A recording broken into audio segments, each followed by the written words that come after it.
bahas berikutnya ini mengenai balance sheet, profit and loss, dan cost center. Yang keempat, project analysis. Hari ini yang luar biasa ini Pak Aswir Thorik ini ya. Nanti bisa dikepoin di LinkedIn-nya ya. Share yang PPT. Kita langsung PPT ya. Oke, siap. Karena ini nanti kita ada prakteknya, bisa nanti kita speed up ya Pak ya. Oke, apa udah terlihat Bapak Ibu? Oke, Ya, kita sudah. mulai. Silakan Pak Aswir. Ya, baik. Kita lanjut. Maaf, tadi ada ini sedikit masalah teknis. Ya, kita langsung ya halaman pertama itu judul ya. Oke. Ini sudah ya Pak ya? Sudah dijelaskan, ini juga sudah dijelaskan. Ya. Mungkin kita start dari sini kali ya Pak, cost center. Ya, oke. Kita di outline yang akan kita bahas berikutnya ini mengenai balance sheet, profit and loss, dan cost center. Yang keempat, project analysis. Nah, pada saat project analysis ini nanti kita bisa tampilkan yang Excel-nya juga bisa ya, Mas? Bisa Pak, Ya? bisa. Bisa ya. Oke, yang materi training ya. Ya. Kemudian yang terakhir lab cost calculation. Nah, kita masuk sekarang ke cost center ya.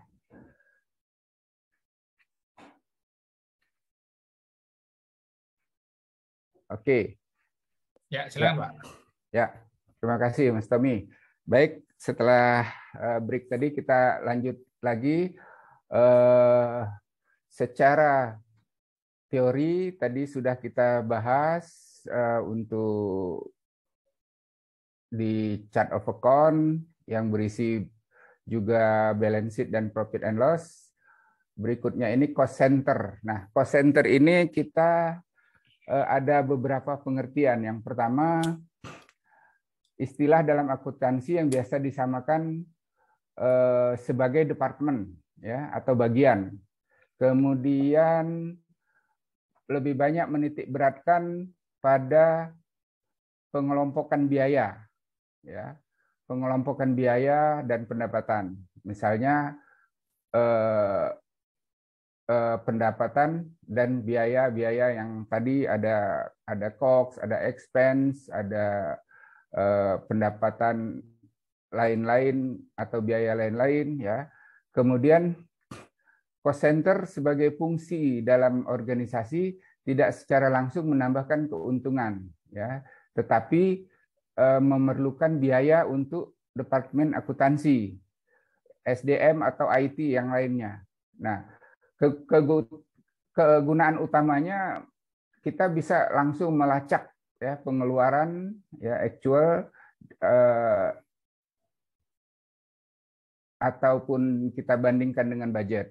Nah, accounting cost center merupakan lokasi biaya yang dikeluarkan atau pendapatan yang diperoleh. Jadi ini ada beberapa pengertian, kemudian berdasarkan kebutuhan aktivitas yang tersedia, serta area tanggung jawab pada perusahaan yang memiliki beberapa kategori standar, misalnya marketing, packaging, produksi, departemen lainnya, termasuk plan atau aset. Nah, general ledger secara multi cabang, misalnya ada di project tersebut ada project A, project B, project C, ya itu memungkinkan juga pencatatannya secara cost center ini bisa melihat pengelompokan biaya dan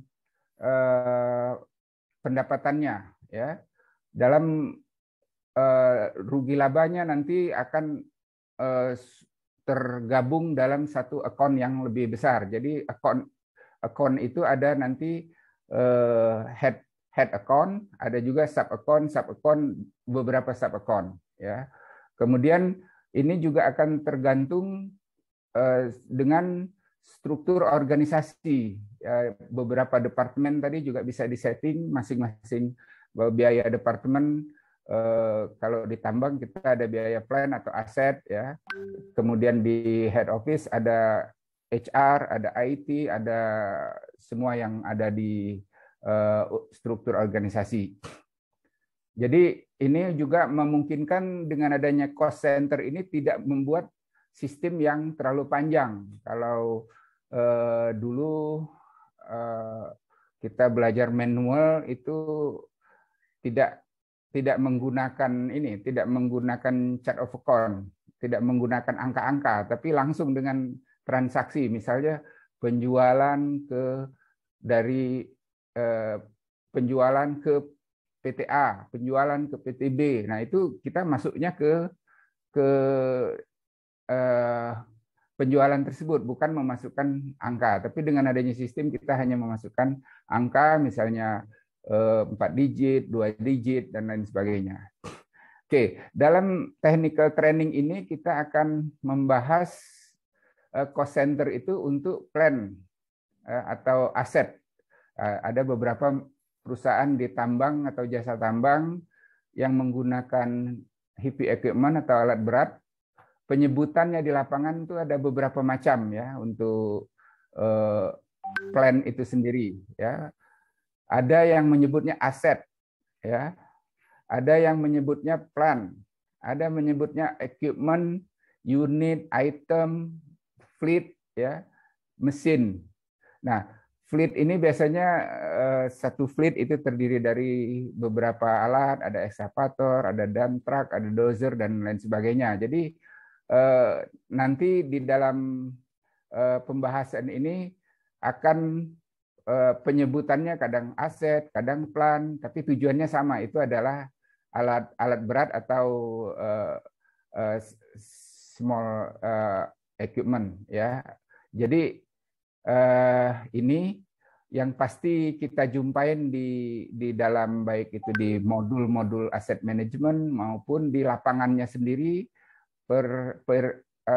Penamaan ini ada aset, plan, equipment, unit, item, fleet, dan mesin. Nah, ini saya dari pengalaman dan dari modul-modul ini sehingga kadang-kadang disebut plan and equipment gitu ya. Jadi ini yang harus kita perhatikan untuk modul berikutnya nanti akan menggunakan istilah-istilah ini. Nah, dalam asset management ini akan pembahasannya terbagi dua ya, terbagi dua. Pasti dia menyangkut aset maintenance dan aset costing ya. Aset maintenance sudah banyak literatur yang di grup kita juga itu seperti kemarin ada Pak Bahtiar menanyakan manajemen aset ya kan. Nah, itu lebih ke maintenance-nya. Kalau sekarang ini kita membahas lebih banyak ke costing-nya ya. Nah, nanti kalau misal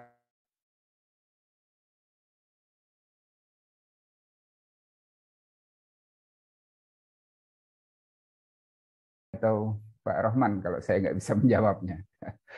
Jadi di sesi ini kita membahas apa itu plan asset department ya. Kemudian aset itu sendiri ada capex pada saat kita membeli ya.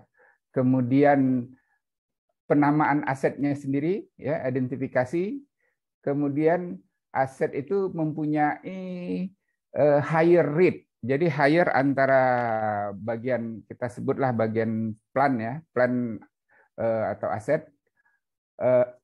Kita charge, kita biayakan, kita invoice internal invoice ke bagian mining sebagai pengguna ya. Terus plan return atau billing ini nanti kalau di ininya akan kita bahas selama 24 jam itu berapa ininya jam kerjanya, berapa idle-nya dan seterusnya. Dan plan costing ini secara cost-nya dia akan masuk kemana, job direct costing, excess, accrual, ya, fuel, kemudian ada juga stock take, ya, ada juga biaya workshop, kemudian ada overhead sendiri, ya, overhead itu termasuk salah satunya gaji. Kemudian atas equipment tersebut juga mesti ada mobilisasi atau demobilisasi atau transfer. Transfer biasanya antar site dari project A ke project B misalnya. Kemudian secara reportingnya, kemudian dibahas juga ada light vehicle-nya, ada asuransi, ya, ada kita hire untuk sewa, kemudian dalam plan itu sendiri ada modifikasi, dan ada idle plan, kemudian terakhir itu dispose. Dispose itu mungkin sudah tidak layak lagi, akan kita jual misalnya, atau trade in, tukar tambah, dan lain sebagainya. Lanjut, Mas. Nah, ini fixed asset. Dalam setiap perusahaan itu terdiri dari biasanya ada gedung, tanah, ya, furnitur, terus equipment, atau juga ada vehicle. Dalam technical training ini kita akan lebih membahas equipment, vehicle pada perusahaan tambang dan jasa tambang. Setiap perusahaan tambang atau jasa tambang akan memberikan penamaan yang berbeda untuk departemen atau bagian yang mengelola plan equipment. Seperti misalnya plan department, asset department, atau ada departemen-departemen lainnya yang penamaannya mengurusi aset tersebut. Nah, dalam struktur organisasi biasanya jabatan tertinggi dalam perusahaan ini berbeda-beda. Ada yang langsung menunjuk seorang direktur, ya, plan director atau aset director, ya, atau posisi tertingginya misalnya general manager atau senior manager yang melapor ke mining manager. Jadi tergantung dari struktur organisasi perusahaan masing-masing. Dalam pelaksanaan di lapangan, pemilik tambang biasanya dipimpin oleh mining atau operation director atau general manager yang merangkap sebagai misalnya kepala teknik tambang, ya. Sedangkan perusahaan jasa tambang biasanya dikepalai oleh project manager, di mana project plan atau asset manager di bawah koordinasinya. Tujuannya aset departemen ini memberikan, ya, best practice maintenance atau perawatan, meningkatkan strategi, ya, ownership dan operasional yang tepat, termasuk penelitian atau untuk teknologinya, mengembangkan sumber daya manusia, terus komunikasinya antara bagian plan atau dengan bagian yang terkait. Kemudian pastinya bertanggung jawab, ya, secara integral ke tim project, misalnya langsung ke project manager, namun biasanya secara fungsional dia ke plan departemen yang ada di head office. Nah, ini juga akan harus berhati-hati agar mesin. Halo, Mas, ininya slide-nya hilang, Mas. Ya. Udah, Pak. Udah ya, udah. Ya. Secara kondisi umum yang baik dan aman, jadi selalu diterapkan agar terjaga serta mendukung staf maintenance dalam memelihara unit, ya. Memastikan bahwa hanya plan dan equipment yang memiliki tingkat pemanfaatan yang dapat diterima di proyek. Saran dan layanan yang terbaik dalam pengoperasian, ya. Memastikan semua plan equipment dipelihara secara optimal dan tersedia fasilitas workshop yang sesuai dan dengan orang-orang yang kompeten. Nah, selanjutnya manajer plan harus memiliki keterlibatan penuh dengan perencanaan fasilitas, baik sebelum, sedang, atau sesudah, penyimpanan stok, staf dan semua aspek teknis, ya, untuk misalnya alat-alat itu secara fleet management khusus dapat mencapai maksimum availability dengan biaya optimal, termasuk juga sebelum diakuisisi plan tersebut untuk ketersediaan dan kesesuaian sesuai dengan peralatan yang tersedia. Oke, lanjut, Mas. Kita masuk slide berikutnya, CAPEX. Nah, pada saat pengadaan CAPEX, ini di beberapa perusahaan tentunya akan berbeda ya. Pembelian CAPEX ini yaitu pengeluaran untuk barang-barang yang diharapkan memiliki masa manfaat lebih dari 12 bulan. Jadi alat-alat berat itu mestinya lebih dari 12 bulan dan beberapa tahun ya untuk menghasilkan manfaat di masa yang akan datang. Nah, CAPEX ini dikaitkan dengan peningkatan aset jangka panjang yang sudah dimiliki. Jenis CAPEX itu misalnya ada tanah bangunan, terus major plant equipment ini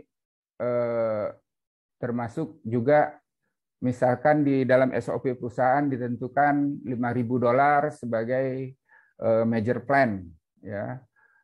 Kemudian minor plan misalkan barang yang dengan harga pembelian antara 1.000 sampai 5.000 ya. Nah, plan equipment ini juga mencakup dengan nilai yang misalnya di bawah 5.000. Tetapi di sini ada persyaratan untuk mencatat biaya operasi, statistik penggunaan atau di mana diperlukan pemeliharaan, misalnya alat survei ya atau rubbish bin. Kemudian untuk office furniture, fitting and equipment, termasuk komputer equipment ya, termasuk semua item yang dengan nilai lebih dari 5.000 tetapi dia masuk dari bagian dari fitting and equipment. Nah, catatannya setiap item dengan harga misalnya lebih dari 5.000, lebih dari 1.000, tetapi kurang dari 5.000 dapat diatur sebagai aset berdasarkan permintaan. Jadi ada juga yang dicatat sebagai aset, nanti diberikan penomoran dan seterusnya. Nah, dalam aset costing yang kurang dari 1.000 itu dapat kita kumpulkan dan disusutkan melalui penggunaan akun low value asset ya, misalnya untuk office equipment itu kita kumpulkan terus baru nanti kita susutkan sekaligus dari angkanya ya. Nah, secara costing misalnya low value asset tadi kita kasih akun di sini 1434 00180 office equipment, low value asset komputer ujungnya 30, kemudian 250 untuk small tools, low survey, ya, kemudian alat-alat workshop, alat-alat service, ya kan, komputer software, ya. Nah, di sini juga biasanya ditentukan untuk pembelian CAPEX ini yang dinamakan authority level, ya, level-level dalam organisasi untuk mengapproval, ya, misalkan presiden direktur 5.000 ke atas, direktur sampai dengan 5.000, general manager 500, project manager 100, manager level $5 dan seterusnya. Ini tergantung dari SOP masing-masing perusahaan. Oke, next.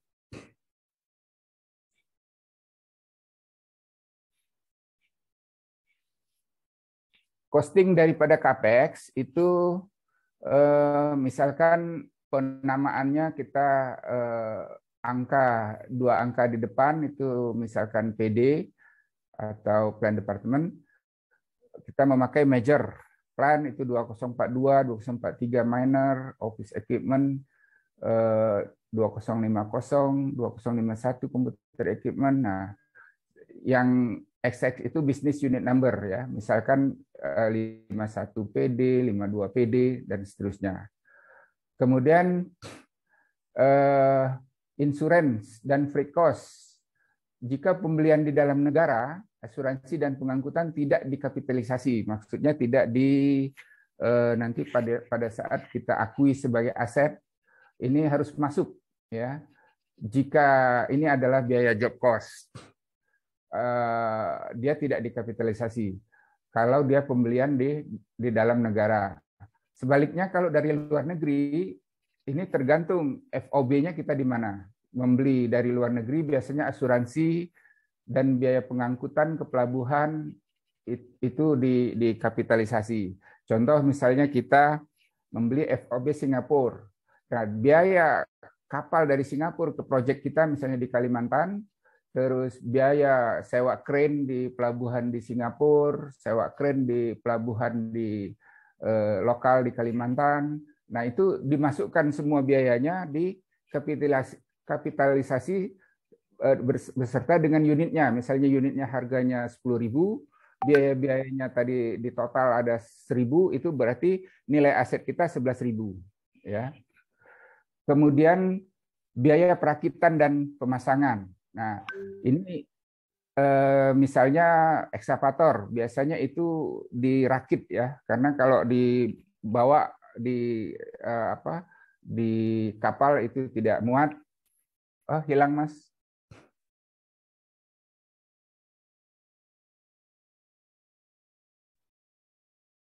Ya. Muncul Pak? Muncul.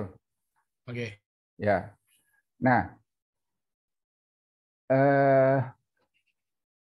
ya, ekskavator tadi akan di assembly di project biasanya ya, dalam bentuk terpisah-pisah, track link-nya, semua mesinnya itu akan terpisah-pisah.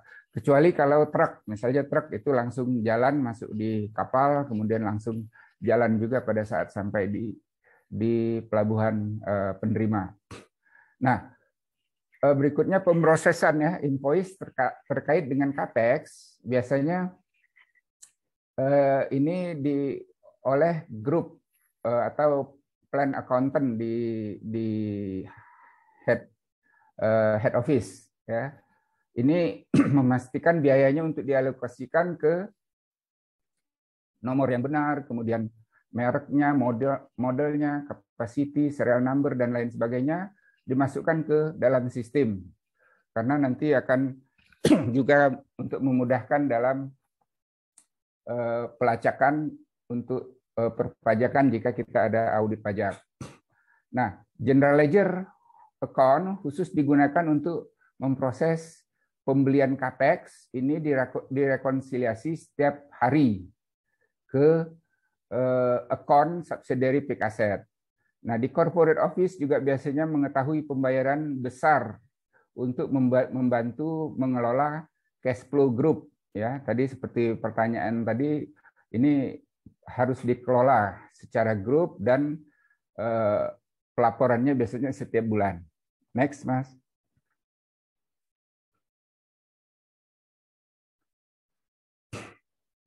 Nah, di dalam pembelian ya, pembelian aset tadi, kadang-kadang kan harga itu biaya aktualnya itu melebihi daripada nilai CAPEX ya. CAPEX atau kita singkat dengan CER, itu kita ada form yang kita namakan CAPEX ini requisition, CAPEX expenditure, capital expenditure requisition. Di sini misalnya dia melebihi jumlah angka daripada yang sebelumnya. Nah, ini harus menambahkan dalam angka kekurangannya di form CER tersebut ya, addendum. Nah, ini harus disetujui berdasarkan nilai kelebihannya tadi. Misalnya di atas 5.000 harus presiden direktur dan sesuai dengan level authority tadi. Nah, apa yang terjadi dengan item yang disusutkan 100% ke proyek? Nah, ini misalnya di gudang site ya, unit yang misalnya gudang site ya, dikapitalisasi sebagai minor plan. Nomor ini dialokasikan dan invoice diproses langsung ke General Ledger Account di project, di akun project langsung. Kemudian begitu juga dengan unit yang didepresiasikan 100% di bulan pertama. Misalnya kita beli tadi yang alat-alat kecil, ya itu langsung kita biayakan ke proyek dan tidak kita akui sebagai item yang disusutkan sebagai aset. Nah, di sistem secara otomatis akan mendebit job tadi yang kita ini debit tadi biaya berarti dengan cost code number daripada proyek tersebut. Berikutnya ada juga yang trade in equipment atau tukar tambah ya. Nah, ini biasanya dilengkapi dengan pada saat pengajuan CER tadi, capital expenditure request, dilampirin dengan asset disposal application form. Jadi di dalam asset disposal ini terinci aset yang mau kita jual itu, yang mau kita tukar tambahkan itu, ya nilai book value-nya berapa, ya kan. Kemudian dengan alat yang baru, equipment yang baru, itu harganya berapa? Misal harga barunya 5.000 dan yang lama 1.000 misalnya nilainya dinilai setelah negosiasi, maka harus kita bayar selisihnya yaitu 4.000 ya. Kemudian dalam aset ini juga ada sign and colors. Jadi semua plant equipment akan dicat misalnya warnanya kuning ya. Terus ada pengecualian misalnya untuk high wheel ini vehicle atau crane dengan cat yang warna biru. Jadi ini biasanya standar pewarnaan ini ditentukan di dalam SOP perusahaan masing-masing. Jadi tidak dalam satu perusahaan itu tidak berbeda-beda. Misalnya proyek A warna kuning, di proyek B warna ini, terus nama perusahaannya juga atau logo perusahaannya. Itu sudah berlaku umum. Oke, next Mas. Ini mungkin bisa quick aja kali ya Pak. Ini kan logo-logo ya Pak ya? Ya, ini penamaan ini aja, penamaan aset numbering-nya untuk ini ada tingkatan, misalnya AB itu AB blower, kemudian yang terakhir tuh WD itu untuk welder gitu Mas. Ya, oke, lanjut. Begitu juga di dalam sistem biasanya kita lengkapin juga dengan major equipment class. Jadi kita buat kelas-kelasnya ya. Ini juga nanti untuk mempermudah pada saat pencarian. Misalnya kita punya D10 cat dozer, D6H itu ada 100 ya. Kita melalui major equipment class ini atau yang terakhir dengan plan type yang kategori 3 itu dengan misalnya normal plan untuk yang besar-besar ya, light vehicle untuk mobil yang kurang dari 4,5 ton, fixed plan ini untuk misalkan tower, crane atau coal handling preparation CHPP atau belt conveyor. Nah, itu dinamakan fixed plan, biasanya kodenya FP. Next, Mas. Nah, dari klasifikasi tadi pada saat kita pembelian tadi ada major equipment plan, minor, light vehicle, fixed plan. Ini biasanya kita membuat klasifikasi ya. Dari value range ini kita masukkan sebagai major equipment plan itu misalnya value-nya di atas 5.000, kemudian minor plan itu sampai dengan 5.000, light vehicle tuh yang di sekitar 4 ton capacity ya. Nah, sementara yang fixed plan ini tidak dispesifikan, tidak ada spesifikasinya, tapi masuk dalam kelompok fixed plan. Begitu juga dengan CER-nya apakah diminta atau tidak pada saat pembelian, terus plan number-nya dialokasikan atau tidak. Plan number tadi yang penomoran itu kalaupun pengalaman saya di project, walaupun dia sebagai ini tidak memiliki plan number, untuk kunci-kunci pun itu kita kasih nomor ya, baik kita cat atau kita tempel supaya tidak terjadi loss, kehilangan. Pembelian juga ini ditentukan, yang major equipment plan itu di head office ya, yang minor ini atau vehicle bisa di project ya, fixed plan harus di HO misalnya gitu. Kemudian purchase cost-nya akan dikapitalisasi atau tidak ya. atau yang terakhir fixed plan-nya itu dicas ke klien, ya. Kemudian pemberlakuan internal higher rate antara plan dan mining, apa di-apply atau tidak, ya. Kemudian operating cost-nya juga begitu, apakah dicas ke plan operating atau cas langsung ke project. Oke, next. Nah, ini plan higher rate ini biasanya diberikan kode ya untuk penggunaan ya, yang mana dalam hal ini nanti ada pendapatan dan ada biaya di bagian plan di plan department. Nah, kuncinya di sini pendapatan yang diperoleh dari proses pengisian digunakan untuk mengimbangi ownership operating cost, biaya operasi yang dikeluarkan oleh plan department dengan tujuan mencapai breaking even atau titik impas. Jadi plan itu tidak mengambil untung, tapi kita hanya untuk indikasi ya, indikasi biaya daripada tambang-tambang tersebut. Nah, umumnya tarif pemakaian itu mencakup semua biaya operasi ya, termasuk juga overhead workshop, misalnya fuel, service, ya, tire, undercarriage, ya, baik itu major atau minor repair. Dan tarif pemakaiannya itu biasanya ada dua, yaitu ownership dan operating. Ya, ownership itu terdiri dari 4, biasanya depresiasi, finance, insurance, dan registration. Sementara di operating ini lebih detail, ada bucket, bowl, terus fuel, oil ini terpisah, repair labor, others, biaya workshop, biaya tire, undercarriage, dan major repair itu dengan Z ya, dari B sampai Z. Dan cost type atau object type untuk plan revenue itu biasanya kita pakai 01, 1401 atau berapa yang kita setting, biasanya 01. Next, lanjut.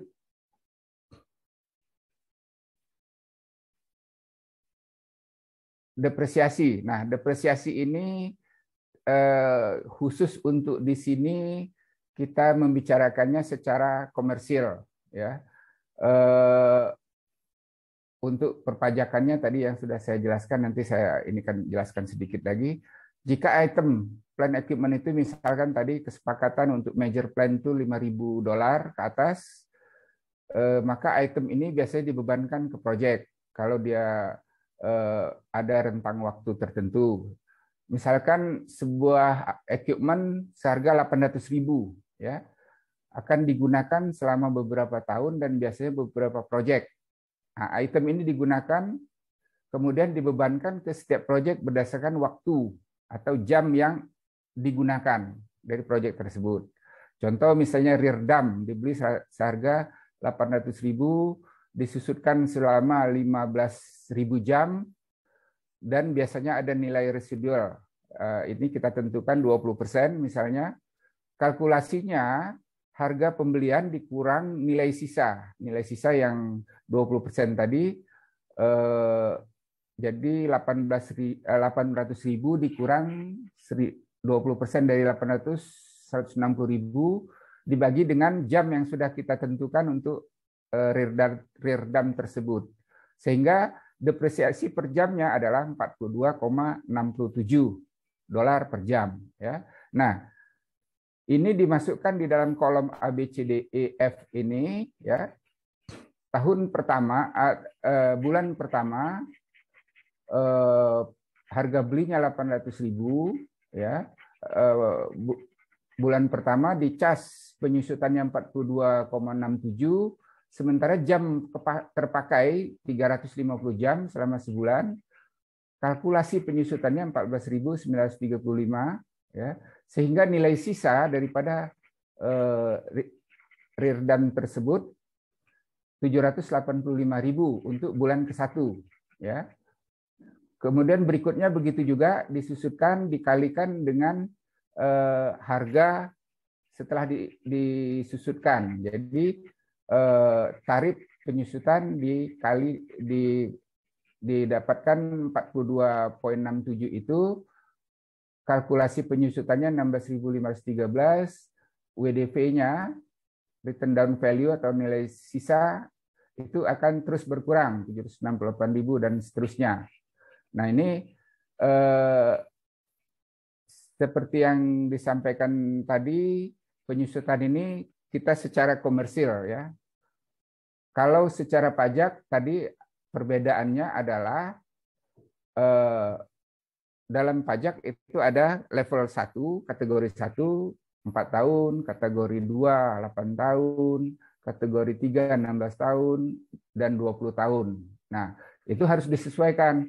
Nah, nanti tentunya di setiap akhir tahun buku atau pada saat pelaporan pajak ada selisih, itu namanya koreksi fiskal. Ya, nanti ini di urusan di finance manager dan tax manager yang melakukan penghitungan secara detailsnya berapa yang dikoreksi selisih antara secara komersial dan secara perpajakan. Ini sering dipertanyakan supaya tidak membingungkan dalam training ini bahwa komersial ya secara operasional itu disesuaikan dengan SOP perusahaan. Pemberlakuannya tadi ada 15.000 jam, kalau yang ekskavator yang mungkin ekskavator 3.600, X 5.500 itu yang besar-besar, pemberlakuannya misalnya sampai dengan lifetime-nya 40.000, berarti pembaginya nanti 40.000 untuk penyusutan per jamnya. Oke, berikut Mas. Nah, dalam pemberlakuan depresiasi ini ada yang namanya minimum depreciation. Minimum depreciation itu memastikan bahwa plan equipment itu disusutkan secara progresif. Misalnya tidak berfungsi, tetapi ditempatkan di proyek tersebut. Jadi misalkan berada di proyek A, jumlah minimum depresiasinya antara 30 sampai 80 jam per minggu. Untuk depresiasi yang berlaku, jam actual dikali penyusutan ya, atau jam minimumnya 30 atau 80 dikali tarif, mana yang lebih tinggi. Nah, alasannya jika item ada di proyek diharapkan pekerjaan itu cukup untuk memastikan bahwa item bekerja rata-rata minimal 30 atau 80 jam. Jika tidak mencukupi untuk menjamin rata-rata jam minimum per minggu, manajemen proyek harus mempertimbangkan apakah lebih ekonomis untuk menyewa, misalnya di lokasi setempat lebih dekat, atau kita memakai aset yang ada di kita. Ya, nah ini ada pertimbangan secara ekonomisnya juga. Nah, kemudian depreciation credit hours, kelebihan kredit ya, atau kredit jam depresiasi. Nah, ini juga dikompensasi. Misalkan periode waktu idle atau menganggur itu diperpanjang. Misalnya ada cuaca, wet weather, atau ada repair, dicatat sebagai jam kredit, dipertahankan. Ketika plan item melebihi jam 30 atau 80, ini disebut dengan jam kredit. Nanti ada contoh di sebelah kanannya. Jika plan item gagal bekerja, jumlah minimumnya dalam 1 minggu, maka jam kredit ini akan digunakan untuk bulan berikutnya. Nah, di tabel sebelah kanan ini depresiasi pada unit itu 1.560 jam per bulan, per tahun dibagi 12, jadi per bulannya 130. Kita asumsikan ini unit baru tanpa jam kredit. Pada bulan pertama unit bekerja 120 jam, pada bulan kedua unit bekerja 145 jam. Nah, dalam tabel bulan ke-1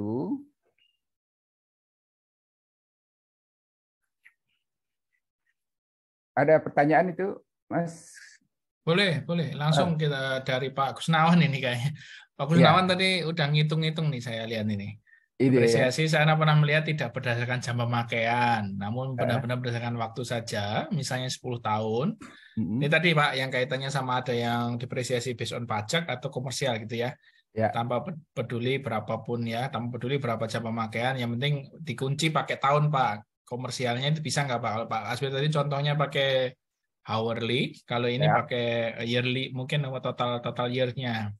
Ya. Apa sih Pak berdasarkan pengalaman Pak Aswir, apa pro cons-nya kalau untuk ini Pak ya? Ya. Kalau secara pro-nya pastinya itu lebih actual, ya. Karena tadi kita nanti akan masuk ke sesi apakah beli atau jual dalam perhitungan kalkulasi kita memutuskan layak beli mesin baru atau mempertahankan mesin lama, nanti ada di situ di perhitungannya, ya. Itu pro-nya yaitu akan lebih actual, akan lebih ini kan keadaan yang sebenarnya, karena lifetime dari mesin itu kan ada ditentukan. Jadi pabrikan itu, produsen juga nggak mau rugi dia kan. Misalnya tadi contoh yang dia ditentukan setahun 15.000, setahun 20.000, ya, setahun 40.000 untuk alat-alat yang berat, ya, itu akan sesuai pembagian depresiasinya secara komersial, ya kan.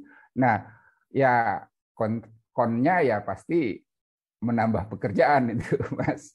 Ya kan, kita harus benar-benar mencatat day by day, hour per hour daripada pekerjaan mesin itu tersebut. Nah, nanti di slide berikutnya kita ada perhitungan tadi berapa working hours-nya, berapa idle-nya, itu akan dimasuk, dan itu juga nanti berguna untuk asset maintenance tadi, Mas, untuk mengukur mechanical capability, ya kan, ME, PE dan lain sebagainya, itu yang sudah ada rumus-rumusnya kan untuk menentukan itu berapa, misalnya PE-nya 90%, ME-nya 90%. Nah, itu juga berkaitan dengan itu nanti. Jadi kalau misalnya kita tidak menggunakan jam, ini akan kesulitan kita untuk menghitung mechanical capability dari mesin tersebut. Makanya di sini aset manajemen itu terbagi dari dua bagian besar, aset maintenance dan aset costing.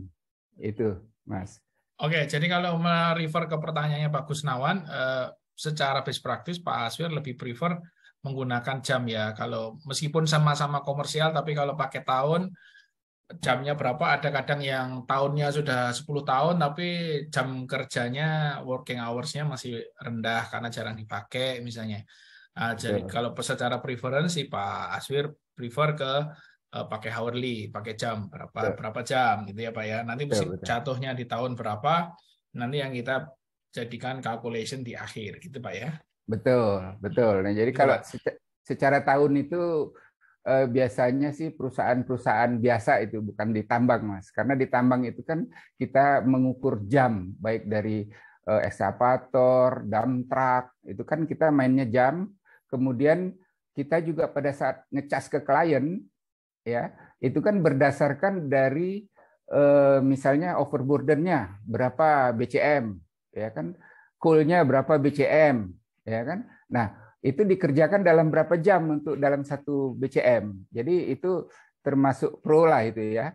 Kalau cons-nya tadi ya memang secara keseluruhan sistem itu harus memadai.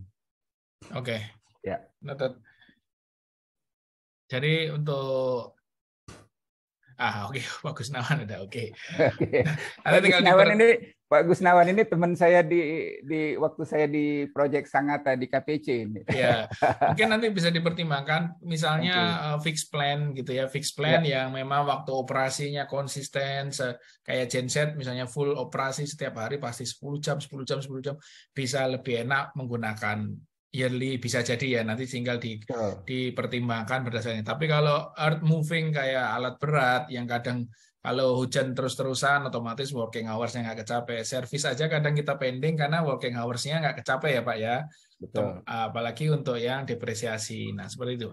Barangkali ada spesifik nanti teman-teman bisa mempertimbangkan case by case-nya gitu. Cuman kalau secara default Pak Aswir menyarankan untuk depresiasi ini sebaiknya dihitung menggunakan commercial depreciation, bukan pajak ya, bukan depresiasi by pajak.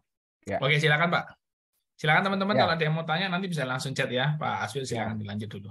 Oke, jadi ini juga untuk fairness-nya, bagian plan dan bagian mining itu ada namanya credit hours ini tadi.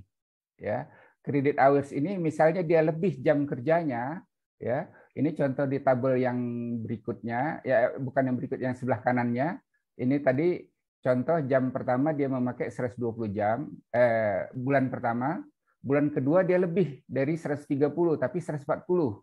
Ya. Nah, lebihnya ini dicatat. Gitu. Dicatat di sini bulan pertama dia 145. Oh, ini salah pengetikannya, harus 45, ini 140, yang bulan kedua itu harus 145. Kredit hour-nya 15 karena jamnya sudah disetting tadi 1560 bagi 12 itu 130 ya. Ada kredit hour 15. Nah, kemudian kolom berikutnya ini dikumulasikan, akumulasikan ya. Kemudian minimum depreciation charge to job ini project ya, ke mining itu 0 di sini ya. Tapi yang di atas, yang di man ke-1 itu ada 10 charge-nya.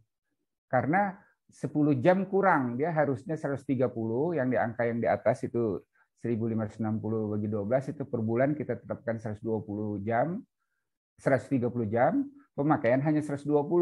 Nah, ini berarti kita kekurangan, ini dicas ke project. Gitu. Jadi fairness-nya di situ, secara fair-nya di situ. Jadi kalau kurang kita cas, kalau lebih kita taruh di unit tersebut. Nah, pada saat di bulan ke-6 pemakaiannya 115. Jadi credit hours-nya di kolom ketiga itu 15. Tapi secara kumulasi, secara dihitung dari atas, ini nilainya 15, masih lebih. Jadi tidak di-charge. Nah, sementara di bulan ke-7 terakhir itu ada 100 jam ya. 100 jam ini kurang 30 jam ya. Sehingga diambillah yang akumulasi tadi, yang kumulatif 15 terakhir di bulan ke-7 itu dicas ke project.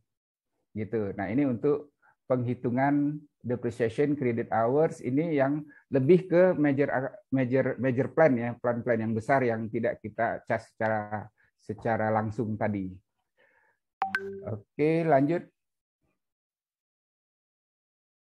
Ini bisa kita skip aja Pak ya, karena teman-teman udah pegang slide-nya. Oke, ya ini ya yang untuk jam kredit, minimal ownership, finance, insurance, kemudian ada cara perhitungan di bawah. Oke, lanjut. Ini juga perhitungan tadi, ini contoh yang dari operating components tadi, menghasilkan angka yang di sebelah kanan, ownership ada 4 macam tadi, per jamnya jadi $80, kemudian secara operating 130, dan total per hour-nya 210. Lanjut, minimum calculation, contoh ya, contoh calculation minimum. Nah, di sini misalnya Rirdam baru bekerja 10 jam ya. Ini dibiayakan ke project A misalkan, itu dikenakan biaya 21.000 dalam 100 jam. Itu pengalinya $210 ya. Yang tadi angka yang sebelumnya. Nah, ini secara kolom ini, di dalam kolom ini ada finance, kemudian finance calculation, insurance, terus ada calculation, berikutnya depreciation, ada calculation-nya ya. Nah, secara bukan pertanyaan. Biaya ownership selalu dibebankan, hilang Mas. Ya. Ya. Biaya minimum ownership dibebankan atau dikreditkan ke job masing-masing ya, ke kodenya misalnya itu di 0070 ujungnya. Nah, cas ke job ini untuk beban unit ini disesuaikan dengan time entry ya. Time entry itu kita tadi ada waktu kerja mesin tadi misalnya 100 jam ya, minimum finance 190 dan seterusnya, totalnya 23.400 ya. 23.400 per jam ya. Nah, ketika unit melebihi ini melebihi jam minimumnya, kredit hours tadi kita proses, ya kan? Nah, itu untuk pemulihan secara ininya, secara minimumnya, ya kan? Nah, jadi jam kredit ini dibutuhkan, ya kan? Yang seperti yang perhitungan sebelumnya. Oke, next, Mas. Mungkin ini kita slide akhir kali ya, Pak ya? Atau masih ada ini yang teori? Karena kita mau praktek nih. Oh, langsung ya. Kita langsung praktek. Ini kita cepat aja, Mas. Ya. Plan return billing ini tadi yang kita atur dalam sistem tadi, Mas. Berapa dalam 24 jam itu, ya. Manual time entry untuk major equipment plan. Kemudian yang automatic ini untuk plan-plan yang kecil, ya. Oke, next. Nah, productive time itu biasanya kita di manual unit, ya, secara manual. Kalau di sistem itu sudah bisa langsung ke alatnya juga. Itu ditentukan. Kalau untuk productive work code sebelah kanan itu ada, misalnya kita kasih kode walking 00, travel juga itu masuk walking, tapi kodenya 01. Travel itu misalnya dari workshop ke lokasi, dari lokasi lain ke satu lokasi yang lain.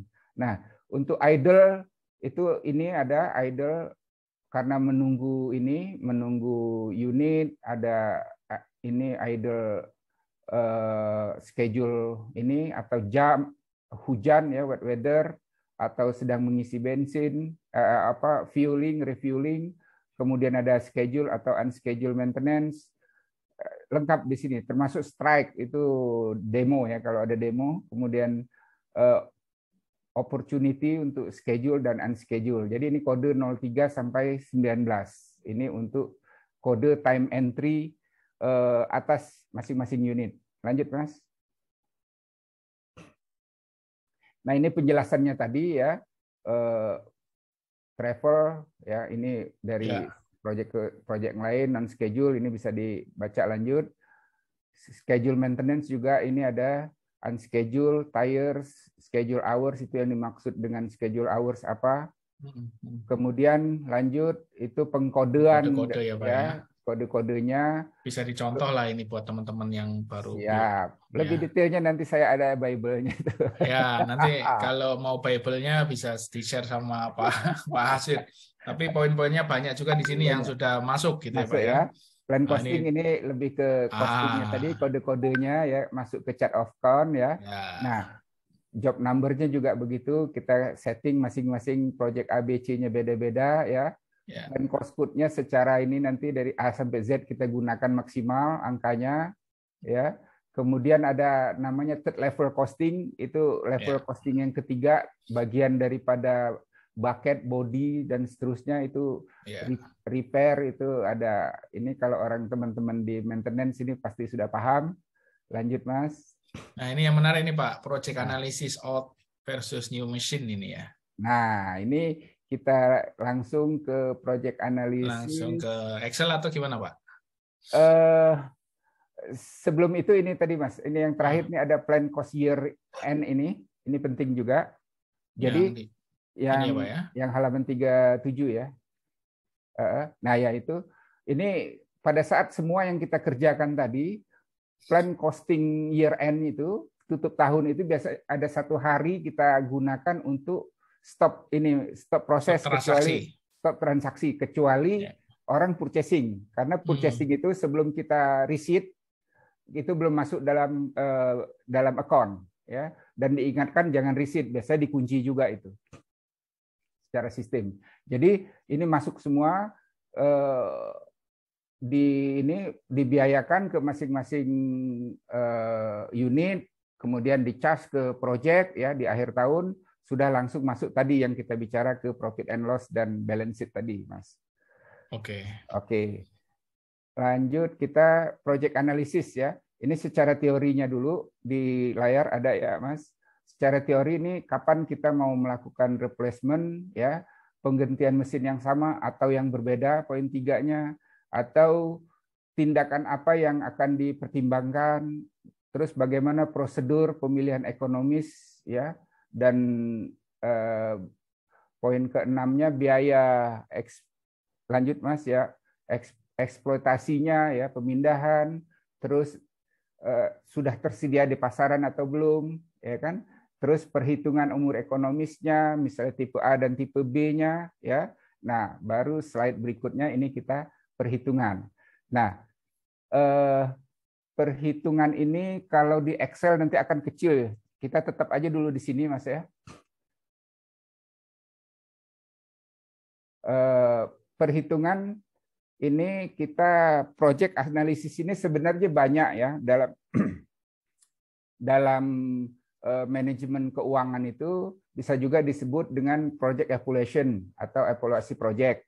Ada mata kuliahnya itu kalau ada teman-teman yang ngambil S2 finance atau di akuntansi itu ada evaluasi project, itu khusus 1 semester itu. Ya kan? Nah, ini kita khususkan untuk apakah pembelian mesin baru atau mesin lama, ya kan? Nah, atau memakai mesin lama. Dalam perhitungan ini, misalkan PT Pertaabi ya merencanakan akan mengganti equipment yang dibeli 3 tahun yang lalu seharga $5 juta. Umur ekonomis mesin itu 7 tahun, nilai residunya 800.000 ya. Nah, dengan equipment yang baru diperkirakan lebih efisien. Kita beli dengan harga 7 juta. Yang lama itu 3 tahun yang lalu 5 juta, yang baru 7 juta. Umur ekonomisnya hanya 4 tahun. Ya. Residunya, nilai residu itu 2 juta. Nah, equipment lama diperkirakan akan laku dijual dengan 3.500.000. Jadi kita beli awal 5 juta, kita jual 3.500.000. Atas penggantian equipment tersebut diharapkan bisa menghemat biaya tunai dan penurunan bahan baku dan biaya tenaga kerja sebesar 1.150.000. Pajak dianggap 20% dan return yang diharapkan itu 18% ini untuk anggap biaya interest atau bunga bank itu 18%. Apakah investasi penggantian equipment baru tersebut layak diterima atau tidak? Nah, kita masuk ke perhitungannya. Nah, untuk perhitungan di Excel ini saya buat di kolom ini supaya angkanya ngeling. Kalau Bapak-bapak ngelihat di Excel juga itu Bapak-bapak dan Ibu-ibu ya pastinya ya, maaf. Harga equipment lama 5 juta ya. Nilai residu 800. Nah, ini kita masukkan semua nih yang angka-angka di pertanyaan yang di atas.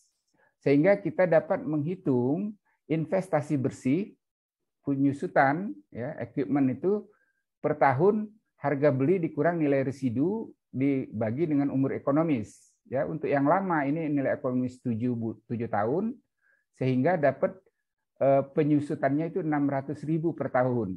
Ya. Kemudian penyusutan atas equipment baru itu harga dikurang residu dibagi 4, dapatlah 1.250.000. Nah, untuk masuk ke perhitungan penjualan equipment lama, harga belinya tadi 5 juta, akumulasi penyusutan sisanya tadi kan tinggal 3 tahun ya. Ini di warna apa ini? Warna biru ya. Saya biruin itu kali 600.000, penyusutannya hanya 600.000. Jadi nilai bukunya itu 3.200.000. Kemudian tadi ada angka di atas 3,5 juta untuk harga jual. Sehingga di sini kita laba 300.000, dipotong pajak 20%, 60.000, laba bersih penjualannya 240.000 ya. Slide berikutnya yang B ya. Perhitungan penerimaan bersih dari investasi bersih.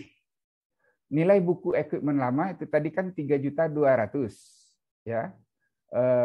Terus laba bersihnya 240.000. Penerimaan bersih secara cash flow itu 3.440.000. Sementara harga beli baru itu 7 juta ya. Berapa investasi bersihnya? 3.560.000.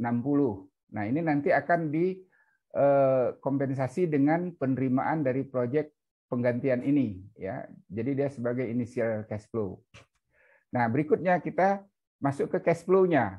Untuk menilai kelayakan investasi penggantian, aliran kas yang digunakan adalah kas tambahan atau incremental cash flow yang disebabkan penggantian equipment tersebut. Tambahan aliran kas ini dan juga karena peningkatan penjualan. Ya. Nah, penghematan ini akan menjadi tambahan penghasilan. Tentunya dikurang dengan penyusutan atas mesin baru dikurang dengan mesin lama. Nah, dari contoh ini, penghematan tunai bahan bakar dan labor tenaga kerja tadi di atas sudah dinyatakan 1.150.000 ya. Kemudian penghematan penyusutan yang baru dan lama itu ada selisih 650.000. Pajak 20%, itu dari EBIT. EBIT itu earning before income tax, labanya 500.000 dikurang 100, laba bersihnya 400. Jadi cash flow dari penyusutan itu 650.000. Ya. Total tambahan cash flow aliran kas masuk 1.050.000. Maka penggantian tersebut menghasilkan cash flow 1.050.000. Ya. Nah, untuk menilai kelayakannya, kita hitung tadi yang mesin lama itu kita hitung net present value-nya. Ini kita sudah masuk ke hitungan tahun ke-1 sampai dengan tahun ke-4 2.824.56. Itu ada cara penghitungannya di bawah, ya. Ada pangkat 4 berarti dikalikan sebanyak 4 kali. Atau kita dengan rumus Excel, ya, kita tinggal masukkan di situ ada rumus net present value, maka akan muncul angka tersebut 2.800.000 ini. Nah, kemudian present value dari nilai residu tahun keempatnya itu nilai tadi sisanya kan 2 juta. Tahun keempat hanya tahun keempat aja rumusnya present value yang di paling bawah, ya, itu present value sama dengan future value dibagi dengan 1 plus R pangkat N. R itu adalah interest, N itu jumlah tahun. Sehingga di sini kalau dia ini pengalinya 4 kali tadi berarti akan menghasilkan angka 1.031.578. Kalau kita mau memakai Excel, tinggal dimasukkan, itu rumusnya sudah tersedia di situ.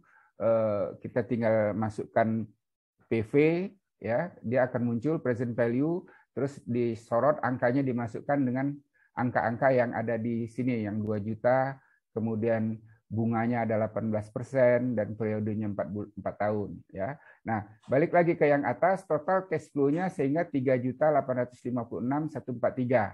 Ya. Investasi kita tadi setelah kita hitung 3.560.000, ya. Net present value yang dihasilkan 296.143. Nah, ini nilainya positif ini berarti project analisis pembelian mesin baru ini dapat diterima atau layak diganti gitu. Nah, dari ini mungkin di Excel itu akan lebih menjawab. Kita akan masuk ke tesnya atau kita selesaikan yang slide terakhir dulu, Mas? Boleh kita slide terakhir, nanti langsung kita fokus masukkan di ini ya. Itunya ya. Sudah di-share belum, Mas, ya? Yang hasil sudah, untuk Excel-nya ya? Sudah, Pak. Sudah ya. Yang teman-teman mau ngerjakan langsung atau kita langsung ke Excel itu? Boleh ke Excel aja kali ya, Pak, biar langsung, lebih ya? Ini ya. Ya, oke. Nah, ini terakhir life cycle costing, ya. Pada intinya tadi capex dan opex tadi sama ya, kita lebih cepat aja, Mas, ya. Pada intinya sama dengan perhitungan yang di atas. Kemudian ini juga di slide ke-44 itu ada cost per hour-nya, ya. Slide berikutnya itu ada cost per hour-nya juga. Di slide 46 itu karena ada perubahan harga, ya harus kita perhitungkan nanti, karena dalam life cycle costing itu banyak ini perhitungan yang berjalan dalam tahun-tahun berikutnya. Kemudian slide 47 ini ilustrasi yang kita pakai, ya, owning cost dari mesin tersebut, ya, kita pakai di sini ada semua angkanya sudah kita umpamakan semua, ya, dan hampir sama dengan yang pembahasan kita sebelumnya tadi, hanya angkanya aja yang berbeda. Kemudian di slide 47 itu operating cost-nya per hour-nya tadi hampir sama juga, cuma angka beda aja. Dan terakhir itu kita membuat schedule ini, kita buat rumus dalam Excel atau di sistemnya, kalau sistemnya memadai kita langsung masukkan life cycle costing-nya. Misalnya contoh di sini dump truck CAT 777B, ya. Di sini kita masukkan target availability-nya, waiting part-nya berapa persen, unplanned-nya, dan seterusnya. Di sini sudah masuk. Kemudian secara costing-nya juga dimasukkan PM, ya, PMS 250 jam, ya, berapa nilai-nilainya dari masing-masing ini. Untuk 250 jam misalnya itu sama angkanya 2.576, sehingga secara total selama 10 tahun 25.756. Untuk yang 500 jam juga begitu, 100 jam begitu. Nah, engine mid-life ini biasanya penggantian mesin, misalnya mesin ini digunakan 18.000 jam tadi, mid-life-nya di 15.000 jam itu kena di tahun kedua, ya kan, dan di tahun kelima serta tahun ke-8. Nah, ini masuk dalam perhitungan ini. Kemudian terakhir untuk penggunaan loop dan fluidnya, ya, termasuk grease, oil, dan coolant, ya. Ini yang sudah dischedulekan, akan muncul, ya, angka-angka dalam dolar, ya. Ini sudah dihitung. Jadi ini hanya sebagai contoh untuk bayangan bahwa life cycle costing itu selama life-nya mesin, selama mesin itu berada di project. Kemudian slide berikutnya ini sudah terbagi ke masing-masing komponen, ya, masing-masing major komponennya, ya.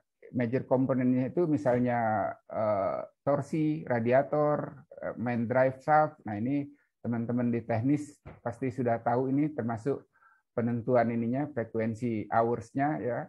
Kemudian di tahun-tahun ini sudah ada nilainya masing-masing, ya. Penggantiannya saat misalnya yang pertama touch converter itu tahun ketiga 9.774, kemudian kena lagi di tahun ke-7 dan tahun ke-10, sehingga totalnya sekian 29.000, ya. Nah, termasuk juga mesin frame-nya, terus minor repair-nya 145.944, unscheduled maintenance-nya juga masuk, sehingga totalnya selama 10 tahun 967.438, ya. Nah, ini untuk major komponennya. Slide berikutnya ini untuk contoh yang lain secara perhitungan sama, misalnya ini Hitachi EX 2600, ya. Mechanical availability-nya misalnya tahun pertama 93, tahun kedua menurun sehingga tahun ke-10 hanya 85. Nah, ini kenapa menurun? Nah, ini orang plan lah yang harus menjawab. Harusnya lebih ininya, misalnya 93, tahun terakhir ini misalnya sampai 90. Kalau ini terlalu jauh penurunnya, ada penyebabnya apa pada saat maintenance ada masalah. Nah, itu di manajemen aset maintenance-nya, ya kan. Nah, ini contoh life cycle costing-nya sama dengan yang tadi. Berikutnya 52 major komponennya, halaman 52, Mas. Ya. Terus selanjutnya di ini untuk masih yang EX 2600 tadi, totalnya 5.490. Nah, ini yang contoh-contohnya sudah ada. Nanti perhitungan detailsnya lebih bagus kalau dimasukkan dalam Excel. Jadi ini hanya kita how to calculate-nya aja, ya, Mas untuk detail Excel-nya. Kalau di ini kan nih kecil-kecil sekali. Oke, terakhir itu slide-nya. Terima kasih. Nah, ya, lanjut Mas. Siap Pak Aswir. Nah teman-teman semua sudah terima di chat ini dan juga mungkin juga ada di grup, kami udah kirim. Nah silakan dicoba untuk mulai diperhitungkan dengan contoh dari Pak Aswir tadi.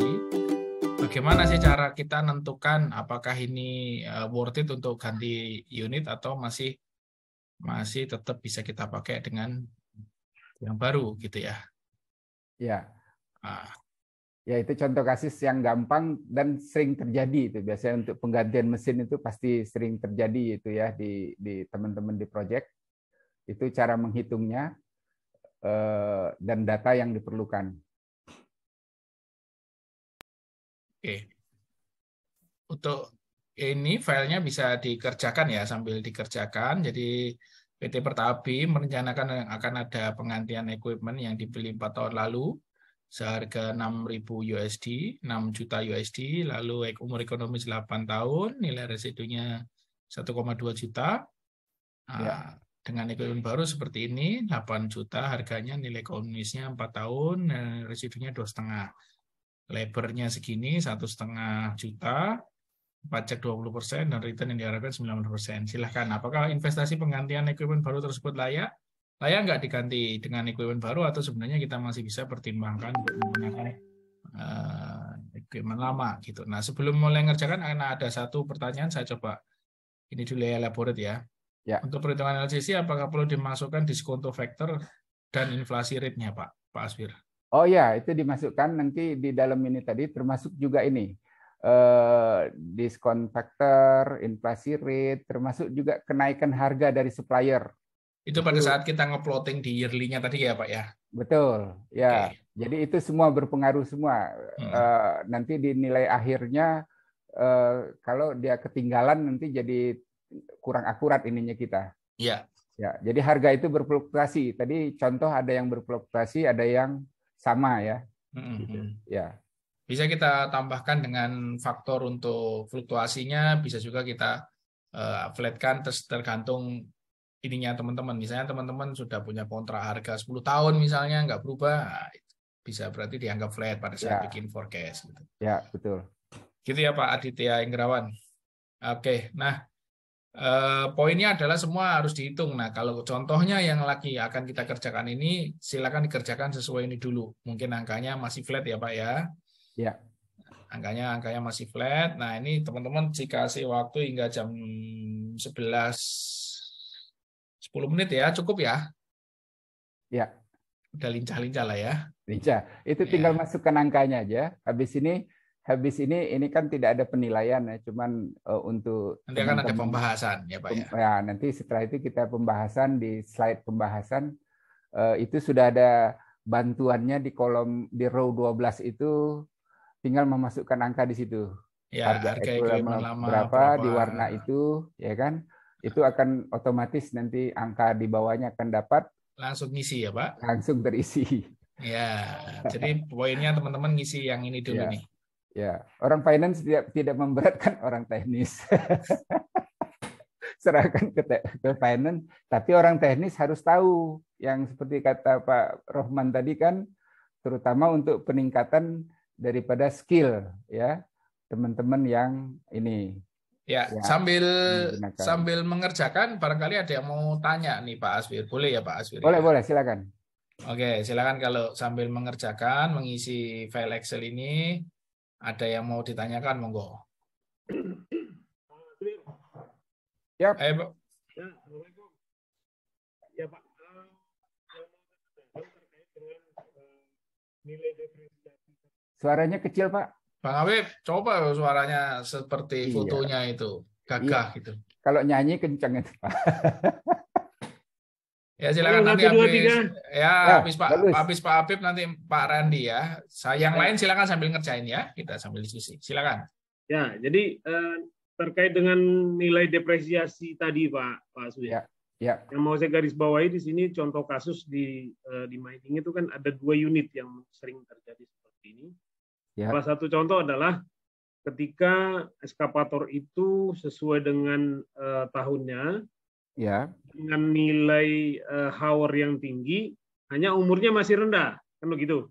Contohnya, contohnya kalau dalam 1 tahun itu kita hitung 5.000 jam lah dia maksimal operasi atau 5.500 jam. Ya.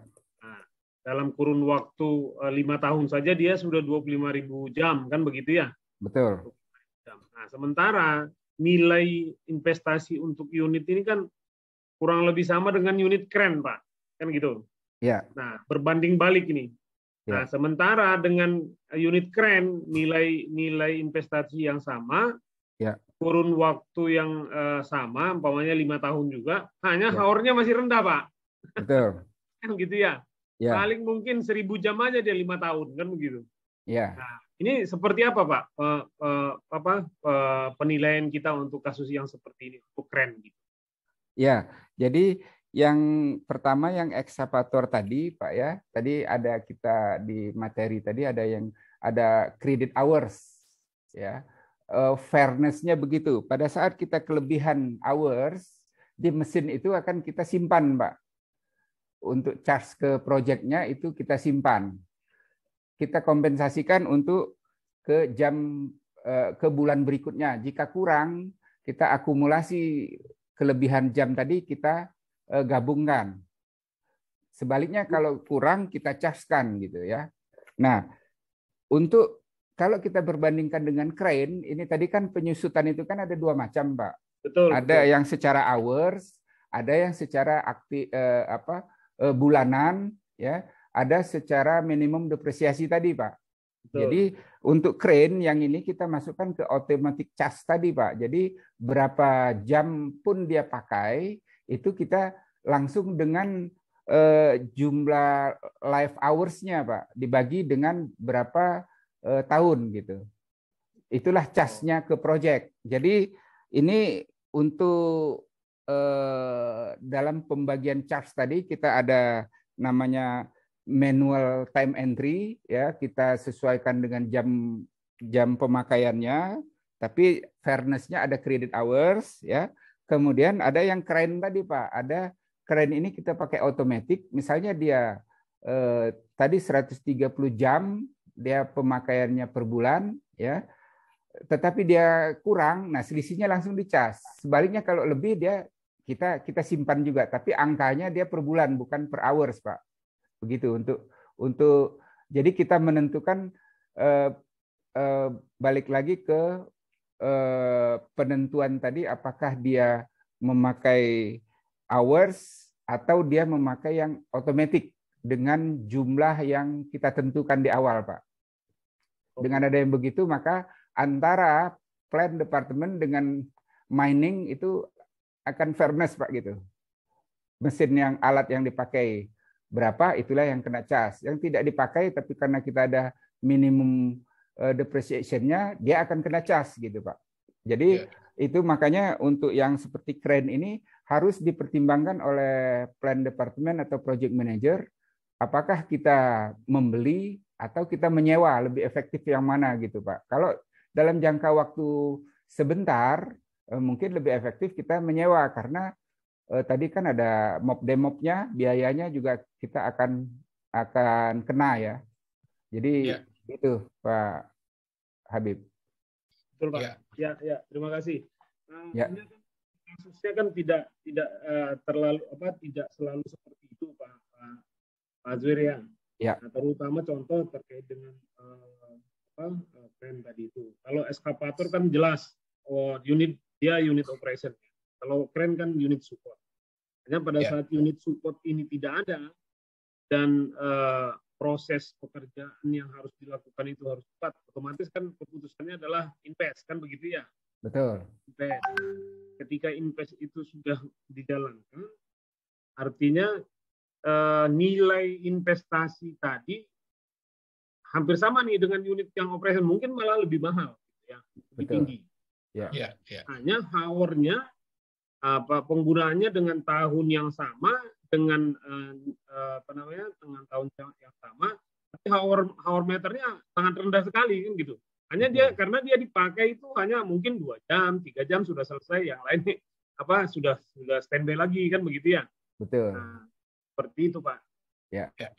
Ya, kita sewa juga biasanya ditentukan minimum hours-nya ya Pak. Betul, ya? Kalau di sewa juga kadang-kadang minimum hours 200 jam, pakainya cuma 2 jam aja kan. Gitu. Iya, dia tetap bayar 200. Ya kan? Begitu. Ya, gitu, Pak. Nanti Bang Habib bisa sewa ke saya lah 2 jam-jaman juga bisa. Itu nanti tergantung tingkat urgensinya. Kalau yang pasti kalau memang dibutuhkan, apakah itu layak diinvestasi dalam bentuk beli atau investasi dalam bentuk sewa. Nanti pasti pertimbangannya nggak cuma hour-nya, tapi urgensinya juga gitu ya, misalnya. Yang sama... jadi pertanyaan tadi itu adalah nilai depresiasinya Pak. Ya, kalau udah dibeli pasti harus ada depresiasi. Masalahnya adalah sebelum membeli itu Bapak mau nanggung depresiasinya enggak kan gitu kan ya.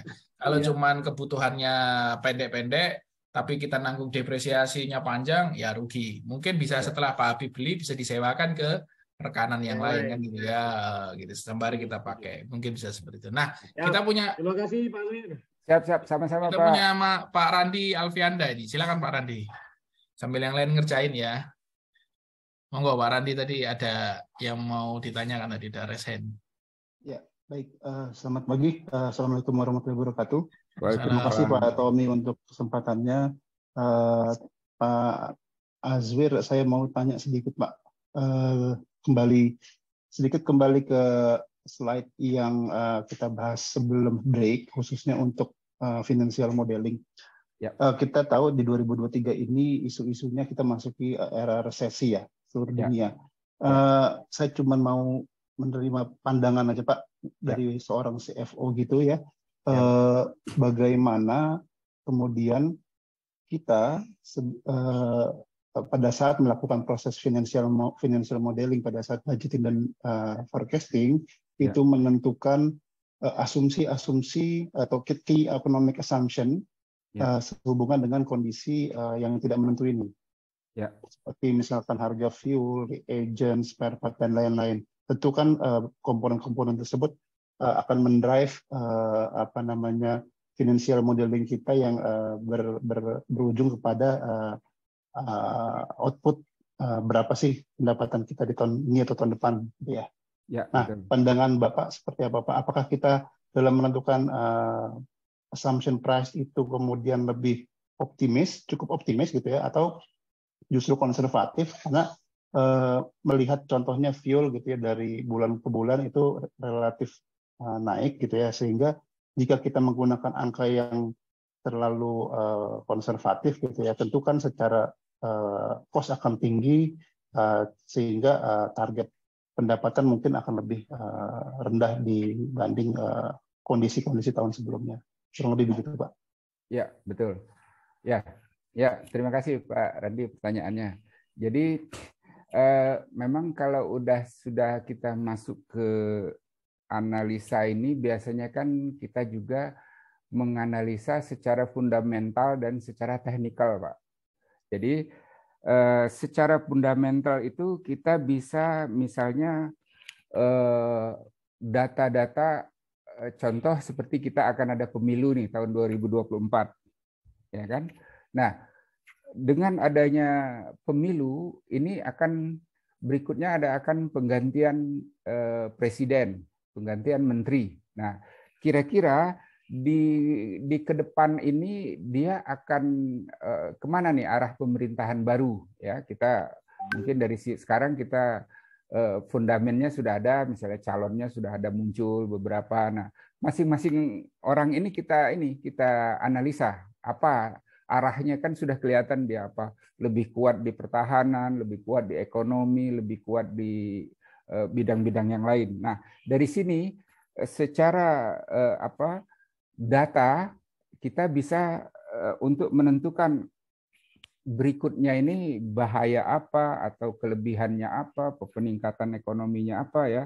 Nah, secara fundamental itu isu-isu yang berkembang, termasuk sampai juga isu internasional. Misalnya apakah kita pinjaman ke China lebih besar, pinjaman ke Amerika lebih besar yang berdampak secara ekonomi. Nah, itu banyak ininya poin-poin yang akan dibahas secara fundamental.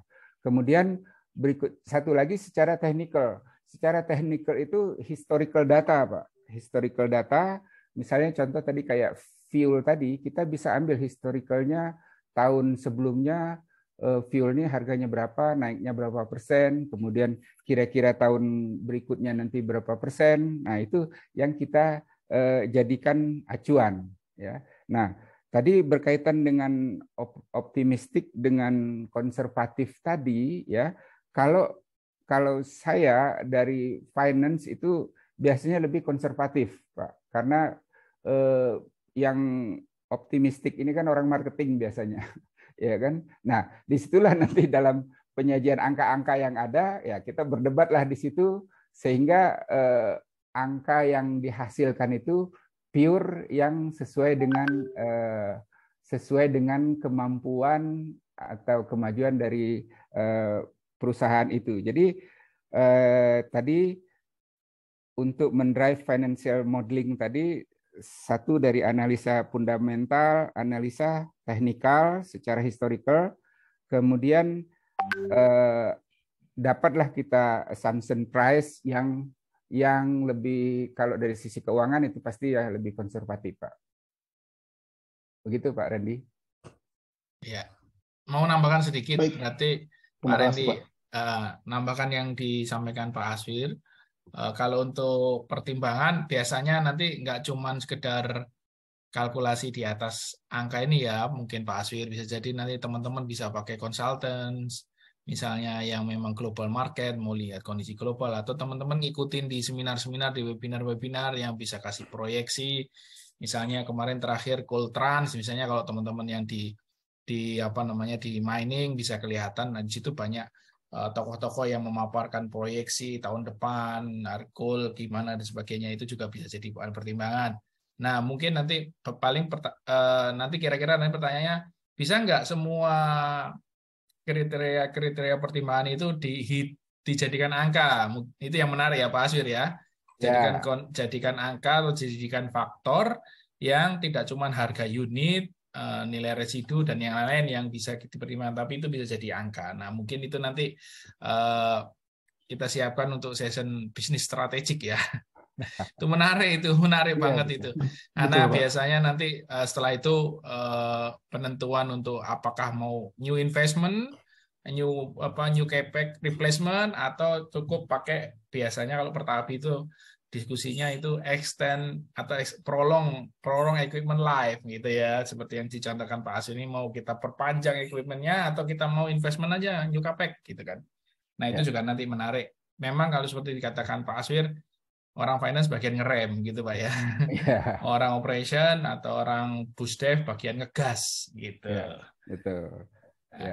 Ya, hanya kadang tentu kita di finance juga menghindari adanya buffer ya Pak Aswir ya, Pak Ton. Artinya sebisa mungkin kita mau optimis dengan angka yang ada gitu ya.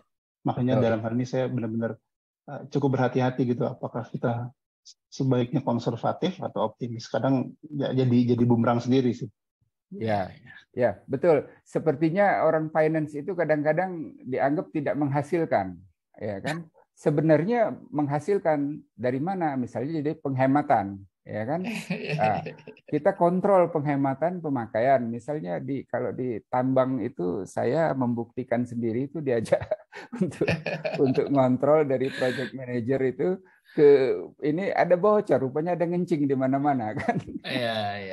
Itu kan jadi cost-nya semakin besar kalau kita misalnya ada terjadi loss di situ, tidak efisiensinya kurang. Nah, itu dengan efisiensi, jadi kita di bagian keuangan ini bisa mengurangi biaya, otomatis berarti kan menambah laba kan gitu. Tadi kalau yang bagaimana angka-angka tadi ya itu betul Mas Tommy, kita bagaimana kejelian kita dari kualitatif menjadi kuantitatif, karena ujung-ujungnya di finance itu angka ya. Betul. Begitu Pak Randy, siap. Makasih Pak. Ya, siap. Thank you Pak Randy. Yang pasti tinggal kita pakai baju finance atau baju Busdev ya. Kalau Busdev gaspol gitu ya. Nah, ini Bang Habib angkat tangan ini masih nambah atau yang tadi aja ngetes ini?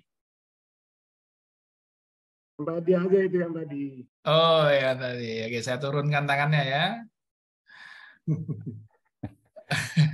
Mas Randi ini Mas Randi ini yang dari Bumi Sukses Indo ya, Banyuwangi. Betul, Pak. Luar biasa pertanyaannya. Thank you, Pak. Iya, tajam ya. Itu bisa bikin satu sesi sendiri tuh Pak Rohman untuk menjelaskan pertanyaannya Mas Randi. Ya, sudah pada posisi prospek ya, luar biasa. Oke. Oke. Nah, Pak Somi. Siap. Nah, sekarang kita mulai masuk ke jawaban ya, karena udah jam 11.06. Saya lihat di grup juga sudah ada yang selesai nih. Bang Habib nih selesai pertama, berarti boleh pulang ya. Ambil latu-latu yang ditahan. Katanya kalau selesai pertama itu boleh pulang ini Bang Habib ini. Mungkin kita coba isi bareng-bareng ya Pak Surya. Sudah ada, nanti kami akan share. Nah, kita coba isi bareng-bareng nih. Pak Aswin mohon guidance-nya. Oke, baik. Nah, untuk pertanyaan ini kita Mas Tommy langsung ini ya, langsung. Kita coba random aja, kita pilih. Setelah itu nanti menurut Bapak ini angkanya berapa gitu ya. Saya coba pilih tadi yang tanya Pak Aditya Inggriawan, bisa open mic dulu. Siap. Oke, menurut Bapak ini yang sebelah kiri ini isinya angkanya berapa aja, Pak? Oke, untuk harga equipment lama itu 6 juta dolar, Pak. 6 juta. Bawahnya? Untuk equipment barunya di 8 juta. Oke. Banyakkan angkanya. Kelebihan 1. Ya. Lalu bawahnya? Harga jualnya di 4 juta. Ya, 4 juta. Kalau yang yellow? Penghematan bahan bakunya di 1.500.000. Oke, thank you Pak Ditya. Cocok semua ya. Oke, sekarang saya coba satu lagi dari ini Ibu Nova Lestari. Cari yang dari perempuan ini. Halo Bu Nova Lestari, bisa open mic?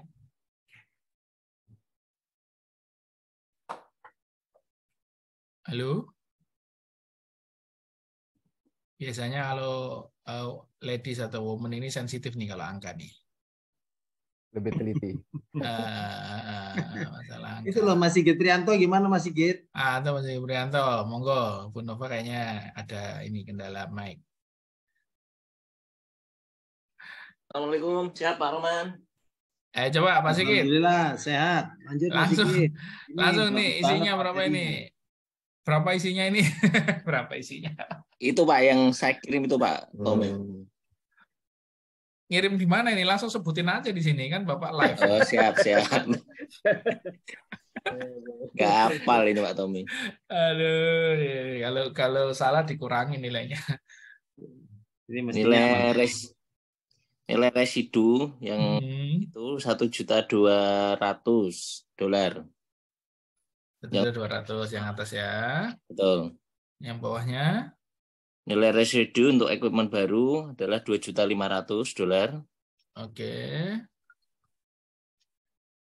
Adapun pajaknya? Pajaknya adalah 20%.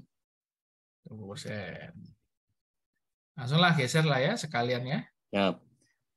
Untuk umur ekonomis tahun untuk unit lama itu adalah 8 tahun. Oke. Kemudian untuk unit baru 4 tahun. Satu lagi.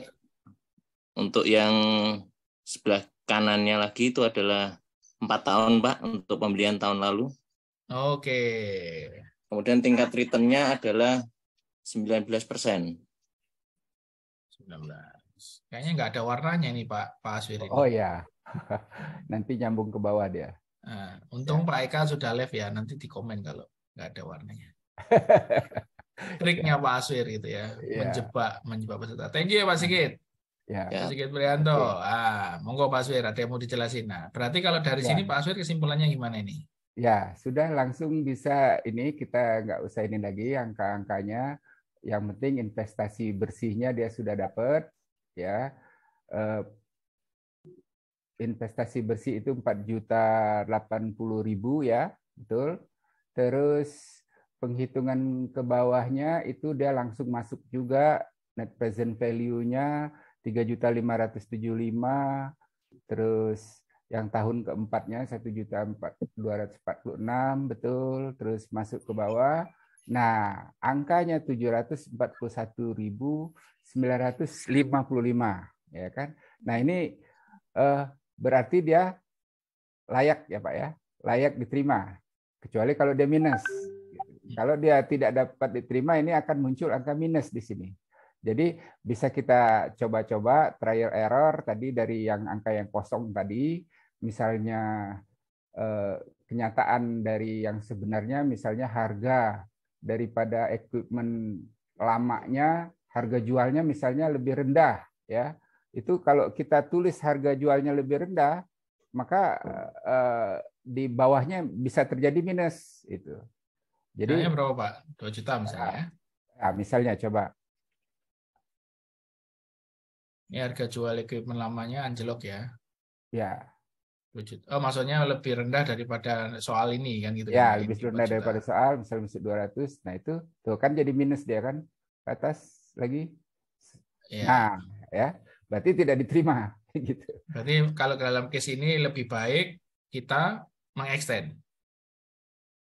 Ya, lebih baik mengextend daripada beli baru. Oke. Gitu. Jadi tergantung di sini layak atau tidak. Ini kalau evaluasi project itu HU diterima atau tidak kan gitu. Ya. Dengan rumus-rumus itu ya, biasanya orang-orang teknis juga biasanya ada itu HU diterima atau tidak ya.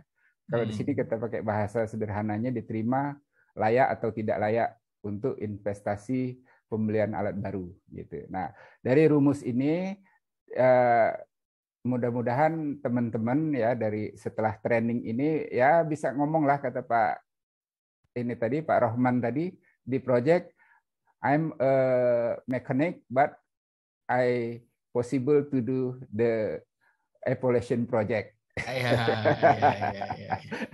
Mantap Pak Aswir. Thank you Pak. Begitu Pak Rohman. Oke. Ya. Ada lagi Pak Aswir? Saya rasa cukup. Kalau misalnya teman-teman sudah ini udah banyak yang izin live juga ini. Iya, karena udah di Kalimantan sudah jam 12 ini, jam 12. Oke, kalau gitu terima kasih saya ucapkan ke Pak Aswir atas pemaparan materinya hari ini yang luar biasa banget nih Pak Aswir. Baik, siap. Sempat tadi saya lihat beberapa peserta yang nge-hang gitu ya.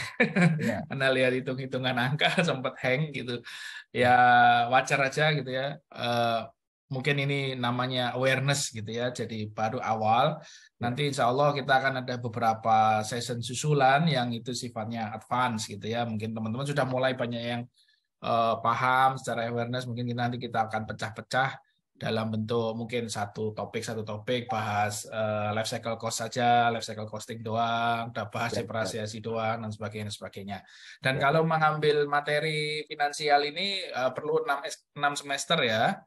Jadi semuanya disampaikan dalam satu kesempatan oleh Pak Aswir dan diramu dengan sangat simpel tadi. Untuk file Excel-nya juga bisa teman-teman jadikan bahan pegangan yang itu nanti bisa dipakai buat praktikal sehari-hari atau bahkan bisa jadi bisa diimplementasikan di perusahaan masing-masing gitu.